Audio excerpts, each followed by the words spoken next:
इसी तरह नमाज शुरू करने से पहले सफ़ बंदी बड़ी ज़रूरी है, इसकी तरफ हमारी तवज्जो नहीं है। हमने बारहा मसला बयान किया, एक नमाजी आगे खड़ा है, दूसरा पीछे खड़ा है, एक का सर आगे है, दूसरे का पीछे है, पीछे सफ़ बनी हो ना, कभी देखा करें हर दो नमाजों के दरमियान खला नज़र आता है, फासला नज़र आता है।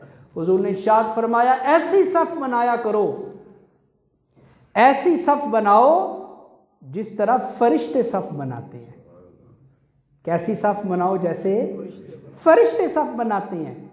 साहबा कहते हैं हमने अर्ज़ की कैफ़ा तसिफ़ुल मलाइका, हुजूर इरशाद फरमाए ना फरिश्ते कैसे सफ़ बनाते हैं? तो हुजूर ने इरशाद फरमाया फरिश्ते पहले अपनी पहली सफ़ को मुकम्मल करते हैं, पहली सफ़ मुकम्मल हो जाए फिर दूसरी सफ़ को मुकम्मल करते हैं, और दो फरिश्ते आपस में इस तरह खड़े होते हैं कि उन दो फरिश्तों के दरमियान किसी किस्म का खला होता ही नहीं है, फासला होता है, जुड़ के खड़े होते हैं आपस में। तो फरिश्तों जैसी सफ़ बनाओ। और साहबा कहते हैं हुजूर हमारे कंधों को पकड़ पकड़ के हमारी सफ़ ठीक कराया करते थे, पकड़ पकड़ के। और हुजूर ने इरशाद फरमाया सफ़ सीधी किया करो, इसलिए कि जिसकी सफ़ टेढ़ी होती है रब उनके दिल टेढ़े कर देता है। सुनिए आपने हदीस, फिर सुने, जिसकी सफ़ सीधी नहीं उसके दिल सीधे नहीं है, सफ़ टेढ़ी तो दिल टेढ़े। अब आप सोच रहे होंगे इसका दिल के साथ क्या ताल्लुक़ है? तो अगर समझ नहीं आता तो क़यामत के दिन हुजूर से ख़ुद पूछ लीजिएगा कि हुजूर सफ़ सीधी होने का दिल के सीधे होने से क्या ताल्लुक़ है। हुजूर ने इरशाद फरमाया कि जो पहली सफ़ में लोग खड़े होकर नमाज पढ़ते हैं ना, उनकी बख्शिश के लिए फरिश्ते रब की बारगाह में दुआ मांगते हैं, और अल्लाह ताला पहली सफ़ वालों के ऊपर अपनी रहमत नाज़िल फरमाता है।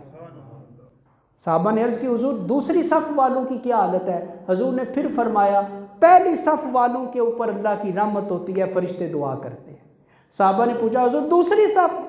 फिर हुजूर ने तीसरी दफ़ा कहा हाँ दूसरी सफ़ वालों के ऊपर भी अल्लाह की रहमत है। इससे उलमा ने मसला निकाला पहली सफ़ में खड़े होने की ज़्यादा फजीलत है, दूसरी में कम, तीसरी में कम, चौथी में कम। और हम क्या करते हैं, खैर से हमने अपनी जगह फ़िक्स की होती है कि मैं तो ऐसे ही खड़ा होना है, ये मेरी जगह है, मैंने तो इधर ही नमाज पढ़नी है, इसकी इजाज़त नहीं है शरीयत में। और याद रखें हदीस में आता है कि जो सफ़ में खाली जगह को पुर करता है, हम क्या करते हैं, हम दूसरे को कह रहे होते हैं कंधा चल भाई तू आगे खड़ा हो, मैं तो ऐसे ही खड़ा होना है, ये हमारी हालत है। हम दूसरों को इशारा कर रहे होते तुम वहाँ पे जाके खड़े हो जाओ, मैंने तो दूसरी सफ़ में खड़े होना है।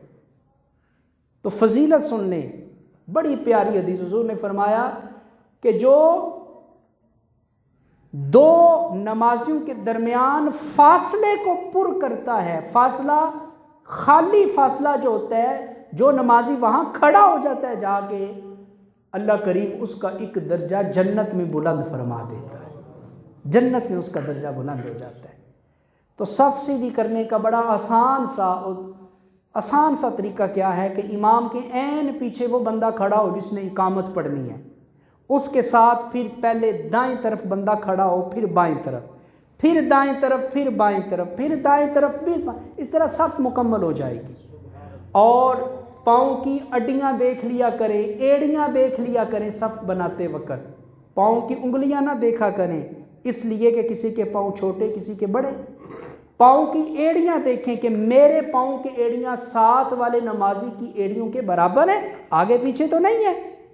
वो साथ वाला नमाजी अपनी एड़ियाँ साथ वाले को देख ले, फिर वो इस तरह सब सीधी हो जाएगी। और कंधे के साथ कंधा मिला ले, दो ही चीज़ें हैं, एड़ियाँ देख ले और कंधे से कंधा मिला ले, फासले को ख़त्म कर दे। और याद रखें आखिरी